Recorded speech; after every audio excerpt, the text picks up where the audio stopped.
Assalamualaikum warahmatullahi wabarakatuh. Alhamdulillahi rabbil alamin. Ashhadu an la ilaha illallah wahdahu la syarika lahu wa ashhadu anna Muhammadan abdullahi wa rasulullah.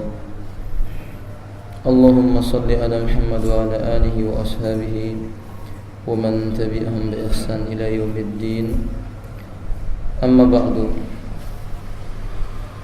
Min kitab Bahjatin Nadirin Syarh Riyadhus Shalihin, dari kitab Syarah Riyadhus Shalihin, kitab Bahjatun Nadirin. Qala al-Imam An-Nawawi rahimahullahu ta'ala, bab ikramid dhaif, bab tentang memuliakan tamu. Di dalam Al-Quran surah Ad-Dariyat, Allah menggambarkan tentang bagaimana seorang nabi memuliakan tamunya, yakni Ibrahim. Qala Allah Ta'ala, a'udzu billahi minasyaitonir rajim. Hal ataka haditsu dhaifi Ibrahim al-mukramin.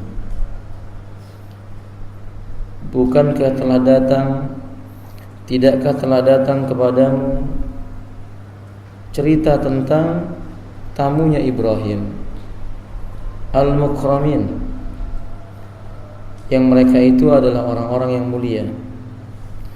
Iddakhalu alaihi faqalu salama. Tatkala mereka masuk menjumpai Ibrahim, mereka mengucapkan salam. Salamun. Qala salam qaumun munkarun. Kemudian kata Ibrahim, dibalas dengan ucapan salam, mereka itu adalah kaum yang tidak dikenal. Faragha ila ahlihi faja'a biijlin samin. Maka Ibrahim pun mendatangi istrinya dalam keadaan diam-diam. Faja'a biijlin samin. Datanglah Ibrahim dengan membawa daging anak sapi yang gemuk, yakni yang maksudnya sudah dibakar. Faqarrabahu ilaihim. Ibrahim pun mendekatkan hidangan itu kepada tamu-tamunya. Qala ala ta'kulun. Tamunya tidak ingin makan. Kata Ibrahim, ala ta'kulun, mengapa kalian tidak mau memakannya? Yakni hadil kisatul malaikatil kiram. Ini tentang kisah para malaikat-malaikat yang mulia, alladzi ja'u li Ibrahim alaihi salam. Mereka datang menjumpai Nabi Ibrahim alaihi salam, liyubshiruhu bi Ishaqin wa min wara'i Ishaqin Yaqub. Liyubshiruhu bi Ishaqin wa min wara'i Ishaqin Yaqub, untuk memberikan kabar gembira kepada Ibrahim tentang keturunannya, yaitu Ishaq, dan setelah Ishaq itu adalah Yaqub. Mengapa Ibrahim menyebut mereka dengan kaumun mungkarun, kaum yang tidak dikenal? Dalam riwayat-riwayat yang sahih, mereka ini datang dalam keadaan berbentuk pemuda yang tampan. Mereka itu adalah malaikat Jibril, Mikail, dan Israfil. Datang kepada Nabi Ibrahim bukan dalam rupa yang aslinya. Sebagaimana Syekh Salim Al-Hilali mengatakan, fa'alqaw salama faraddal khalilu bi ahsani minha wa lam ya'rifhum li anna Jibril wa Mikail wa Israfil alaihimus salam qaddamu alaihi bi surati shibani hisanin. Beliau mengatakan, ketika malaikat ini datang mengucapkan salam kepada Ibrahim, Ibrahim membalas ucapan salamnya dengan yang lebih baik, dan ia tidak mengetahui bahwa itu adalah Jibril, Mikail, Israfil datang dalam keadaan rupa pemuda yang sangat tampan. Fadannuhum duyufan farada ayyadifhum li'annahu alaihi salatu wasalam awwalu man dayyafa ad-dayf. Kata beliau, sehingga Ibrahim menyangka inilah tamu-tamu yang biasa datang ke rumah beliau, dan beliau Ibrahim alaihissalam terkenal sebagai orang yang pertama kali suka memuliakan tamu dari kalangan Arab. Kemudian kafilah rahimahullah, sama dengan ini kisah tentang Lut alaihissalam. wa ja'ahu qaumuhu yuhra'una ilahi wa min qablu kanu ya'maluna as-sayyi'at. Ketika malaikat-malaikat ini datang kepada Lut, ja'ahu qaumuhu, datanglah kaumnya Lut, yuhra'una ilaihi, dengan bersegera menuju kepada Lut, wa min qablu kanu ya'maluna sayyi'at, padahal dahulunya mereka ini adalah orang-orang yang suka berbuat kejelekan, maksudnya liwat, homoseksual. Qala ya qaumi haula'i banati, maka Lut mengatakan, wahai kaumku, inilah banati. Ada salah penafsiran pada sebagian orang, dimaknakan banati di sini artinya adalah anak-anaknya Lut. Sehingga kalau diterjemahkan, qala ya qaumi haula'i banati hunna atharu lakum, wahai kaumku, ini loh anak-anak wanitaku, mereka lebih suci bagi kalian dibandingkan lelaki-lelaki ini. Seolah-olah Lut menawarkan putrinya untuk dikumpuli oleh kaumnya. Ini tentu saja penafsiran yang jauh dari kebenaran. Tidak ada satu ulama pun yang menafsirkan demikian. Tapi yang dimaksud oleh beliau adalah haula'i banati, ini adalah wanita-wanita anak negeriku yang menjadi istri kalian. Maksudnya kalian punya istri, mereka anak-anak negeri ini, mereka lebih suci bagi kalian. Atharu lakum, datangi istri kalian yang sah bagi kalian. Bukan Lut menawarkan putrinya untuk dikumpuli oleh kaumnya, tidak. Fattaqullaha, maka Lut mengatakan, bertakwalah kalian kepada Allah. Wala tukhzuni fi dhaifi, jangan kalian itu menggelisahkan diriku, menyakiti aku, bersikap buruk kepada tamu-tamu yang kumuliakan ini. Alaysa minkum rajulun rasyid, tidak adakah di antara kalian itu lelaki yang cerdas, yakni yang mau menerima penjelasan, mengakui kebenaran. Dari kisah ini kita mengetahui bahwa tidak ada satu pun dari kalangan para nabi, melainkan mereka adalah orang-orang yang sangat mencintai, memuliakan para tamu. Tidak terkecuali Nabi sallallahu alaihi wasallam. Nabi sallallahu alaihi wasallam mengatakan, an Abi Hurairah radhiyallahu taala anhu anna Nabi sallallahu alaihi wasallam qala, dari Abu Hurairah radhiyallahu taala an, bahwa Nabi sallallahu alaihi wasallam bersabda, man kana yu'minu billahi wal yawmil akhir, sesiapapun yang ia beriman kepada Allah dan datangnya yaumil qiyamah, fal yukrim dhaifahu, hendaklah mereka itu memuliakan tamunya. Wa man kana yu'minu billahi wal yawmil akhir, dan barang siapa yang dia beriman terhadap Allah dan hari kiamat, fal yasil rahimahu, hendaklah dia menyambung tali silaturahimnya. Wa man kana yu'minu billahi wal yawmil akhir, dan barang siapa yang dia beriman kepada Allah dan hari kiamat, falyakul khairan aw liyasmut, hendaklah dia mengatakan yang baik, atau kalau tidak dia diam.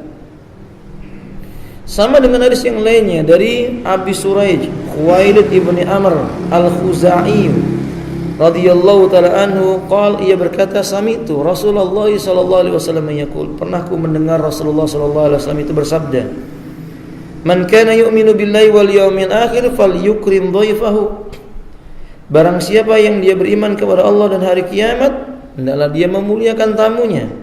Jaizatahu, di masa awal-awal ia memuliakan tamunya itu. Wa ma jaizatu ya Rasulullah, para sahabat bertanya, kapan itu waktu pemuliaan tamu di awalnya Rasulullah? Qala yaumu wa lailatu, awal ia datang, siang dan malamnya, sehari pertama. Wa diyafatu salasatu ayyam, dan haknya seorang tamu itu bertamu selama 3 hari. Fama kana wara'a dzalika fa huwa shadaqatun alaihi, lebih daripada 3 hari jika tuan rumahnya menerimanya, itu termasuk kebaikan sedekah yang diberikan kepada tamunya. Hadis ini muttafaqun alaihi. Dalam riwayat Imam Muslim kalimatnya, la yahillu lil muslim, tidak halal bagi seorang muslim ayyuqima inda akhi hatta yuqsima, tinggal di rumah saudaranya, bertamu di rumah saudaranya sehingga membuat saudaranya itu terjerumus ke dalam perbuatan dosa. Qalu ya Rasulullah wa kaifa yusimuhu, wahai Rasulullah, bagaimana tamu itu bisa membuat tuan rumahnya terjerumus dalam perbuatan dosa? Qala alaihi salatu wasallam, kata Nabi, yuqimu indahu wa la syai'a lahu yakri wala syai'a lahu yakrihi bihi. Kata beliau, ketika seseorang itu bertamu ke rumah saudaranya, sementara dia tahu saudaranya tidak punya sesuatu yang bisa digunakan untuk memuliakan atau menjamu tamunya itu. Apa faedah dua hadis dari riwayat Imam Bukhari dan Muslim yang telah kita jelaskan ini? Pertama, makna dhaif atau makna yusimu itu artinya yuqihu fil ismi, menjerumuskan orang tersebut ke dalam perbuatan dosa. Kedua, makna ikramud dhaif ini artinya memuliakan tamu. Fahuwa wajib. Di dalam Islam memuliakan tamu itu bukan sunnah, tapi hukumnya wajib. Yadullu ala dzalika umur, yang menunjukkan bahwa wajibnya memuliakan tamu itu beberapa alasan. Alasan yang pertama, al-amru bi, hadis-hadis yang menjelaskan tentang memuliakan tamu itu perintah kalimatnya. Man kana yu'minu billahi wal yawmil akhir falyukrim dhaifahu. Hendaklah dia memuliakan tamunya. Kalimat perintah itu dalam hukum Islam telah sering kita jelaskan, yakni al-aslu fil amri yaqtadi bil wujub. Kalimat perintah di dalam Al-Qur'an maupun dalam Al-Qur'an maupun hadis pada asalnya memberikan makna wajib selama tidak ada dalil lain yang memalingkan kepada makna sunnah. Dan hadis ini menunjukkan tentang wajibnya. Tidak dijumpai tentang adanya dalil yang memalingkannya. Yang kedua, alasannya ja'alu alamatad dalati 'alal imani billahi wal yawmil akhir. Yang menunjukkan tentang wajibnya adalah bukti memuliakan tamu itu bahwa pelakunya orang yang beriman kepada Allah dan orang yang beriman kepada hari kiamat. Ini bukti yang sangat kuat bahwa memuliakan tamu itu wajib. Tapi sayang di negeri kita sebagian orang meremehkan masalah memuliakan tamu. Lihatlah Ibrahim. Kata Syekh Al-Hilali hafidhahullah ta'ala, fansala khafiyatan wa fi sur'ati faja'a bi'ijli saminin min khiyari malihi qad siwahu ala radfi. Kata beliau, lihatlah Ibrahim. Di saat tamunya datang, seketika itu juga Ibrahim pergi dalam keadaan perlahan-lahan, sembunyi-sembunyi, maknanya mendatangi istrinya agar menyembelih sapi atau anak sapi. Kemudian dipanggang, kemudian disuguhkan.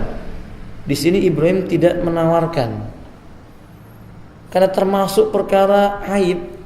Kalau seandainya seorang tuan rumah berkata, mau minum, saya ambilkan minum ya, saya ambilkan makanan ya. Ini isyarat berarti sesungguhnya si pemilik rumah tidak ingin menyuguhkan makanan. Faham ya kawan?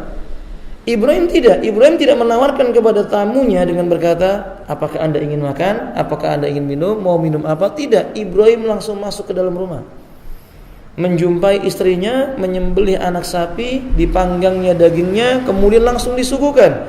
Dan yang menakjubkan kata beliau di sini, fa'adnahu minhum. Makanan itu bukan diletakkan di satu tempat lalu dipanggil tamunya, mari kita makan dulu. Bukan. Tapi makanan itu langsung didekatkan kepada si tamu. Didekatkan kepada tamu-tamu tersebut, kemudian baru ditawarkan faqala lahum muhrisan mu'ridan 'alal aqli fi talattu fi ibaratin wa irdi husnin alla ta'kulun. Dengan kasih sayang, dengan kelembutan, dengan penuh penghormatan didekatkanlah makanannya itu. Kalau kita mungkin bahasanya lah, silahkan dimakan, silahkan dinikmati. Ketika tamu itu tidak makan, maka beliau gelisah. Kata Ibrahim, alla ta'kulun, kenapa kalian tidak mau makan makananku? Nah, seharusnya demikian cara memuliakan tamu yang diajarkan oleh Abul Anbiya. Dan itu pula yang diajarkan oleh Rasulullah sallallahu alaihi wasallam. Nah, di kebiasaan kita tidak. Kebiasaan kita biasanya begitu, sudah ngobrol panjang lebar baru kemudian afwan, ini belum sempat menyediakan makanan. Kok enggak tadi begitu? Sudah mau pulang baru dibilang, "Ana afwan, belum sempat menyuguhkan minuman buat Anda." Ini bedanya para nabi dengan kita. Bimbingan Rasulullah sallallahu alaihi wasallam tidak demikian, bimbingan para nabi tidak demikian. Para nabi tanpa mengucapkan kalimat apa-apa, dia cari sesuatu yang bisa memuliakannya dan menakjubkan kita. Kata beliau di sini, ternyata yang dipakai oleh Ibrahim itu adalah makanan yang terbaik yang dimilikinya. Harta terbaik yang dimilikinya disembelihnya untuk 3 tamu. Bahkan tamu itu belum dikenal. Dalam ayat tersebut kan bukankah Allah Subhanahu wa taala mengatakan salamun qaumun munkarun. Kesejahteraan semoga Allah berikan bagi kalian wahai kaum yang kalian tidak dikenal. Siapa kalian ini? Maksudnya kurang lebih demikian. Tidak dikenal oleh Ibrahim, Ibrahim memuliakannya. Tentu ini ada catatan. Adapun bab tentang darul mafasid juga diperhatikan.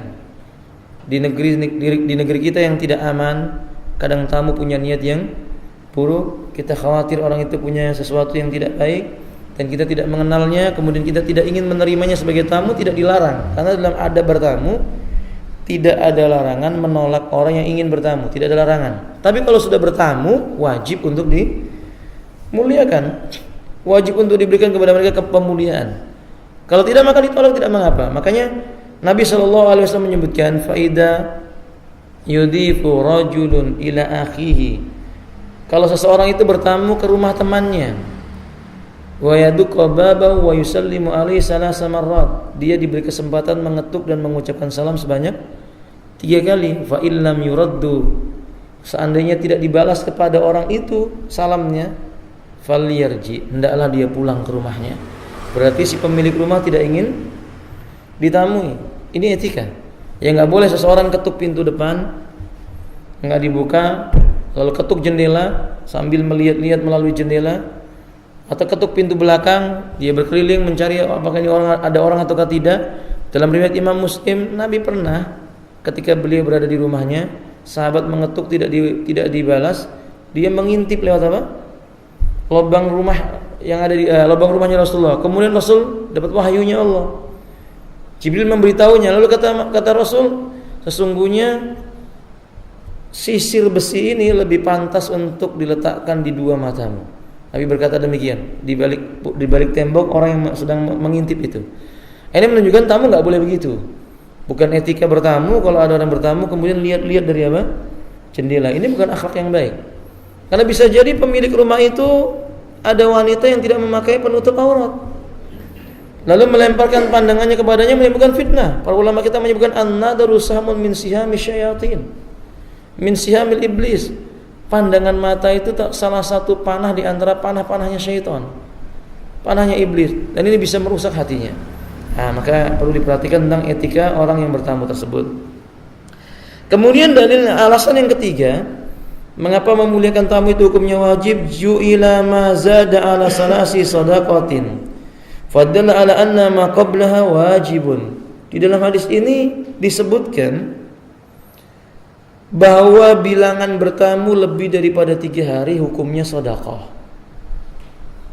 Yang keempat harinya itu sedekah, menunjukkan 3 hari yang sebelumnya itu wajib. Yang pertama wajib, yang kedua wajib, yang ketiga wajib. Hari yang keempatnya kalau kita ingin dia tetap tinggal di tempat kita, nilainya sedekah. Ini membuktikan bahwa bertamu itu juga mesti diketahui etikanya. Enggak boleh memberatkan orang yang ditamui. Sebagian kaum muslimin mereka bertamu tidak pada tempatnya. Maksudnya tidak pada waktu yang munasib, tidak waktu yang tepat. Bahkan para ulama menjelaskan waktu bertamu yang tidak tepat itu diantaranya 3 tempat. Pertama ba'da salat subuh, karena ini waktu aurat. Kedua selesai salat duhur, ini juga waktu aurat. Dan yang ketiga selesai salat isya. 3 waktu ini waktu yang dilarang. Maksudnya dimakruhkan kita bertamu ke rumah seseorang. Ini waktu-waktu di mana pemilik rumah itu ingin beristirahat, bercengkrama dengan keluarganya. Wallahu a'lam bishawab. Kemudian hadirin rahimanillah, di antara hal yang perlu diketahui oleh orang yang bertamu, berkata penulis kitab Ensiklopedia Adab Islam, Syekh Said Nada menyebutkan dalam bukunya ini Adabul Islamiyah Al-Murattabah bil Hurufil Hijaiyah, ketika beliau menyebutkan di antara etika dalam bertamu itu dia melihat bila seorang yang ditamui itu lebih banyak diam, tidak memberikan komentar ucapannya, sesungguhnya tuan rumah itu sudah tidak sanggup lagi melayaninya. Sehingga jangan berlama-lama di rumah orang yang ditamui. Allahu a'lam bishawab. Kadang tuan rumah sudah mengisyaratkan, sudah suara adzan, Maksudnya isyarat, sudah cukup tamu kamu. Tapi kata tamunya, ya udah kamu salat dulu, saya tunggu di sini. Nah, ini tidak punya akhlak, tidak punya etika. Seharusnya dia berpamitan. Karena memberikan isyarat, hendaklah dia itu selesai pembicaraannya, kemudian mengerjakan salat, tinggalkan. Nanti lain waktu disambung lagi. Di antaranya demikian. Wallahu taala alam bisawab. Alasan yang keempat, nahyud dhaifi an iqa'il mudif fil ismi idza baqiya indahu wa lam yuqaddamu lahu syai'an. Nah, ini dia. Larangan bagi orang yang bertamu menjadi sebab orang yang ditamui tersebut jatuh dalam perbuatan dosa karena tidak ada sesuatu yang bisa disuguhkan kepadanya. Jadi maksudnya, kalau seorang tuan rumah tidak menyuguhkan sesuatu untuk memuliakan tamunya, menurut sebagian mazhab, hadis ini menunjukkan tentang haramnya seseorang tidak menyuguhkan sesuatu bagi si tamu. Beda kalau seandainya pemilik rumah itu lupa karena mungkin tergesa-gesa menyambut tamu, kemudian tamu itu pun terburu-buru ingin pulang. Ini bab yang berbeda. Tapi kalau pembicaraannya lama, kemudian dia itu tidak menyuguhkan makanannya, menurut sebagian mazhab, dan ini mazhab Imam Ahmad, hukumnya haram. Enggak boleh. Nah, kalau seandainya seorang tamu tahu dia datang sejenak kok enggak keluar suguhannya, maka enggak boleh tamu itu berlama-lama, karena itu menyebabkan bagi tuan rumahnya berdosa. Berarti itu bukti bahwa memuliakan tamu hukumnya wajib. Dan ini pendapat yang rajih insyaallah taala. Nah, kemudian faedah yang berikutnya kita yang bisa ambil. Berkata Syekh Salim Al-Hilali, maddatu diyafati salasati ayyami wa mazada sadaqatan wa tafaddulu wa ihsanun. Kata beliau, bertamu itu maksimal cuma 3 hari. Kita boleh menerima mereka dan kita wajib memuliakan mereka selama waktu itu. Selebihnya bernilai sunnah dan itu sedekah, keutamaan dan perbuatan yang baik. Berarti orang yang bertamu juga harus tahu diri. Lebih daripada 3 hari hendaklah dia berpamitan. Ini nasihat. Yang dimaksud dengan tamu setiap siapapun yang tidak dimasukkan ke dalam orang-orang di bawah tanggung jawabnya. Ya, kalau misalnya saya punya adik, kemudian adik saya datang ke rumah saya, itu tamu bagi saya. Kalau dia bukan orang yang di bawah tanggung jawab saya. Kalau saya punya paman, kalau saya punya mertua, kalau saya punya orang tua datang ke rumah saya, itu tamu bagi saya. Wadah? Tetapi perbedaannya tentu kita jauh lebih memuliakan orang-orang yang berada di bawah ikatan rahim dengan kita, terutama orang tua kita. Kalau seandainya bukan orang tua kita dan yang selainnya, sebagaimana Abdullah ibn Umar di saat Nabi SAW berkata kepada para sahabat, aturiduna an tarawna ahlal jannah, maukah kalian melihat ahli surga? Qalu bala ya Rasulullah. Tentu kami mau wahai Rasulullah. Hal turiduna an tarawna ahlal jannah, maukah kalian melihat ahli surga? Qalu bala ya Rasulullah. Tentu kami mau ya Rasulullah. 3 kali Nabi mengucapkan itu selama 3 hari, selalu yang datang orang yang sama. Habis Nabi mengucapkan itu datang si fulan. Esoknya mengucapkan itu lagi datang lagi si fulan. Abdullah ibn Umar penasaran, ke orang ini disebut ahli surga. Abdullah ibn Umar bertamu di tempat orang ini sekedar ingin tahu apa sih aktivitasnya yang istimewa. Ketika itu dia berkata, ada sesuatu antara aku dengan ayahku, kata Abdullah ibn Umar. Artinya dia mengatakan ada sesuatu antara aku dengan ayahku.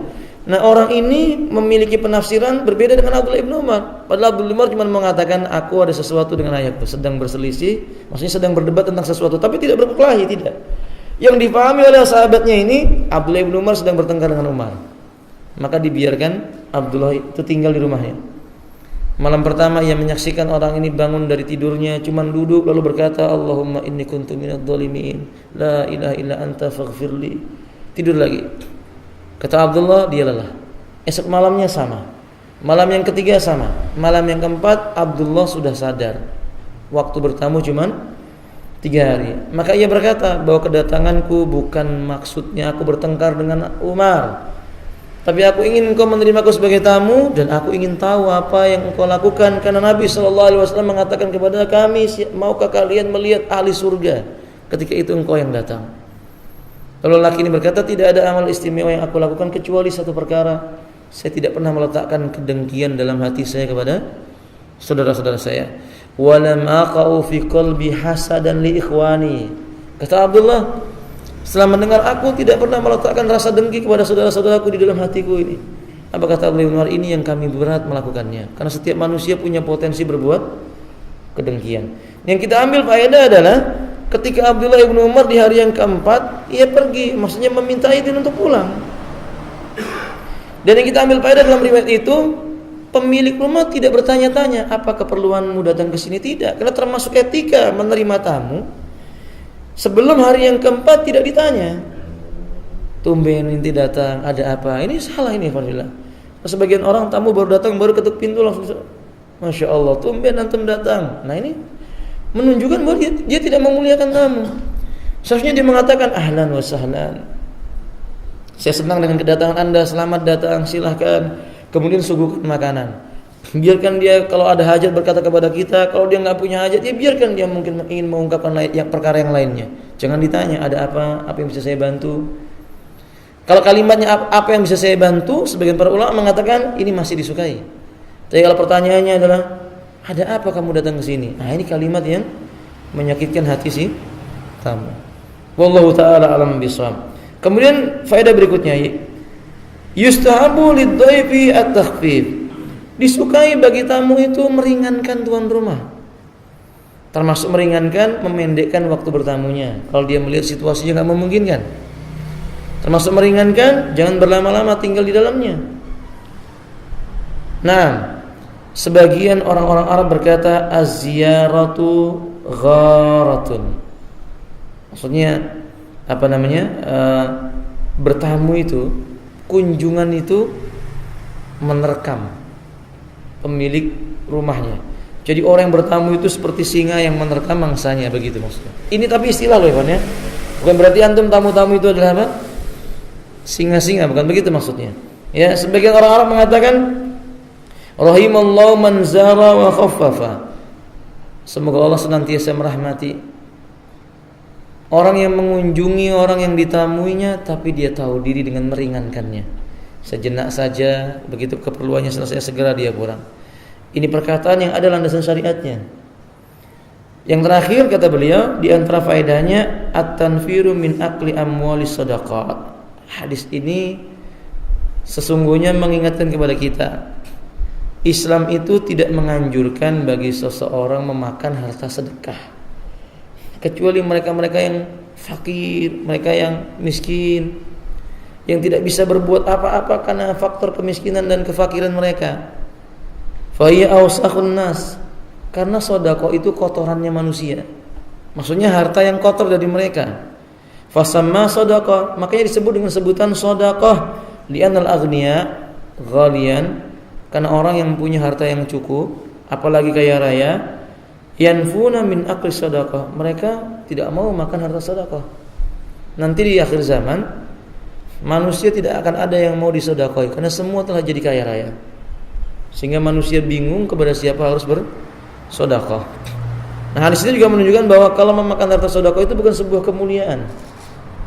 Terutama keluarga Rasulullah. Allah mengharamkan anak keturunan Rasulullah itu memakan harta sedekah sampai yaumil qiyamah. Ini nasihat. Mereka-mereka yang menistakan diri kepada Rasul, keturunan Rasul, atau disebut dengan apa? Habib. Kalau di negeri kita keturunan Rasul disebut dengan apa? Habaib, para habib. Mereka harus paham ini. Keturunan Rasulullah, kalau memang mereka keturunan Rasulullah, mereka enggak boleh makan harta sedekah. Enggak boleh orang datang sedekah kepada dia, enggak boleh dia terima. Itu hukumnya haram. Adapun yang diperbolehkan itu apa? Hadiah. Tapi yang perlu dicatat, Rasul itu kalau diberi hadiah dibalas dengan apa? Hadiah. Maka jangan jadi keturunan Rasul yang bakhil. Maunya orang memberi hadiah kepada dia, dia tidak pernah memberi hadiah. Harusnya orang memberi hadiah seperti Nabi.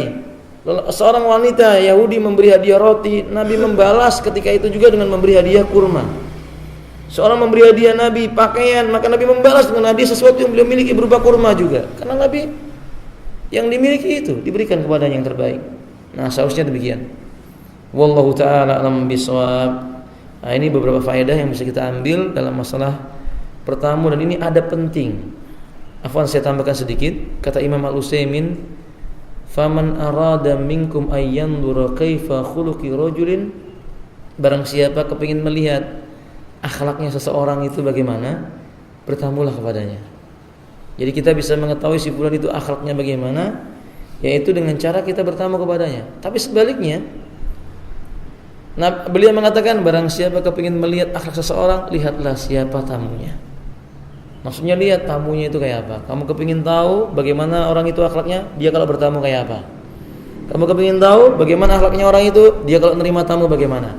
Berarti bertamu dan menerima tamu bisa menjadi indikasi kebaikan akhlak seseorang.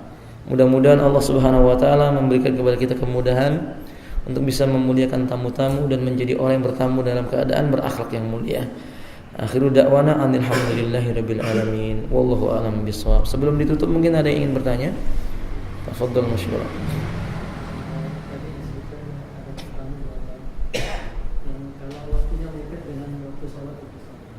Iya. Karena kita sudah memberi syarat atau azan sudah dikumandangkan, bagaimana cara kita ini apa kita mengajaknya atau kita sudah mengajak orang itu bertamu tapi dia pergi sholat tapi tidak mau, mungkin orang awam yang mengajak itu.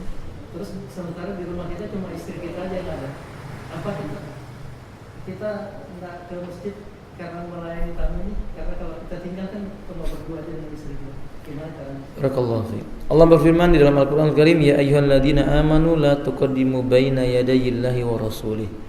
Hai orang yang beriman, janganlah kamu mendahului Allah dan Rasulnya. Hak Allah lebih didahulukan. Seorang lelaki datang kepada Nabi dan berkata, ya Rasulullah, man ahabba ilayya ba'dallahi wa rasulih. Siapakah orang yang lebih aku cintai setelah Allah dan Rasulnya? Berarti Allah didahulukan. Salat itu haknya Allah Ta'ala. Salat itu wajib menjadi haknya Allah Subhanahu wa Ta'ala. Maka enggak boleh seseorang mendahulukan tamunya kemudian dia meninggalkan salat berjamaah. Karena salat berjamaah menurut pendapat yang rajih adalah wajib. Dua, itu kemungkaran. Kalau dia melihat ada orang yang datang ke rumahnya tidak salat, ini kemungkaran. Nabi kita mengatakan man ra'a minkum munkaran falyughayyirhu bi yadihi, fa illam yastati fa bi lisani wa illam yastati fa bi qalbi wa dzalika adhaful iman. Yang mesti diingkari, kalau enggak dengan tangan, dengan lisannya, diingkari dengan hati, diajak pergi ke masjid untuk sholat. Kalau seandainya dia tidak mau pergi ke masjid, katakan, maaf saya tidak bisa menerima anda tamu, karena ada larangan dari Allah Subhanahu wa ta'ala. Seseorang datang ke dalam rumah sementara tidak ada mahram bagi si wanita yang ada di dalam rumah itu. Nabi berkata, la yakhluwanna rajulun bimra'atin illa salisuhuma syaitan. Tidak berdua-duaan laki-laki dengan perempuan yang tidak ada hubungan mahram kecuali yang ketiganya adalah syaitan. Berarti minta, afwan saya mau sholat, mari kita sholat dulu. Kalau dia mengatakan saya enggak sholat pak, gitu, ajak sholat. Kalau dia mengatakan ya bapak saja yang sholat, katakan kalau begitu tolong tunggu di luar saja. Saya ingin sholat, tidak boleh anda di dalam rumah, karena Islam melarang seseorang berada dalam rumah sedangkan istri orang tersebut tidak ada mahram baginya. Terangkan kepadanya. Jika seseorang itu berkata mungkin dia tersinggung, nanti Ustaz akan marah, ini konsekuensi dakwah. Tidak boleh manusia mendahulukan perasaannya dalam dakwah. Sampaikan kebenaran dengan cara yang paling lembut. Wal akibatu lil muttaqin. Adapun akibatnya pasti baik bagi orang yang bertakwa. Wallahu a'lam bishawab. Nah. Ada lagi? Ya, sini. Kalau tamu kita itu misalnya adalah orang muslim, gimana Pak? Boleh. Tidak ada larangan menerima tamu selain non-muslim. Biarkan mereka datang, tunjukkan bagaimana Islam memiliki etika dalam memuliakan tamu. Dan ini bagian daripada dakwah. Bukankah Nabi SAW itu menyebutkan khairukum anfa'ukum linnas, atau dalam riwayat yang lain khairun nasi alladzi yanfa'u linnas. Manusia yang paling baik yang bisa mendatangkan kebaikan bagi orang lain. Mudah-mudahan dengan sebab kebaikan kita bisa menjadikan sebab orang itu masuk ke dalam Islam. Muliakan mereka, suguhi mereka makanan, ceritakan kepada mereka tentang indahnya Islam. Kalau mereka punya hajat, tolong mereka. Oke, selama tidak meminta sesuatu yang melanggar syariat. Ya, kalau mereka mengatakan, maaf saya bertamu, pengen minta izin halaman rumahnya mau saya pakai untuk kebaktian Pak, ya jangan diizinkan. Ya nggak boleh. Boleh. Halaman rumahnya mau saya pakai kebaktian Pak, nggak boleh. Afwan, nggak boleh. Dalam agama saya ada perintah, qul ya ayyuhal kafirun la a'budu ma ta'budun. Maka ini ada makna saya berlepas diri di hal-hal yang seperti ini. Maaf untuk yang satu ini karena urusan agama saya tidak bisa. Demikian. Mudah-mudahan bermanfaat. Akhiru da'wana alhamdulillahirabbil alamin. Subhanakallahumma bihamdik asyhadu an la ilaha illa anta astaghfiruka wa atubu ilaik. Assalamualaikum warahmatullahi wabarakatuh.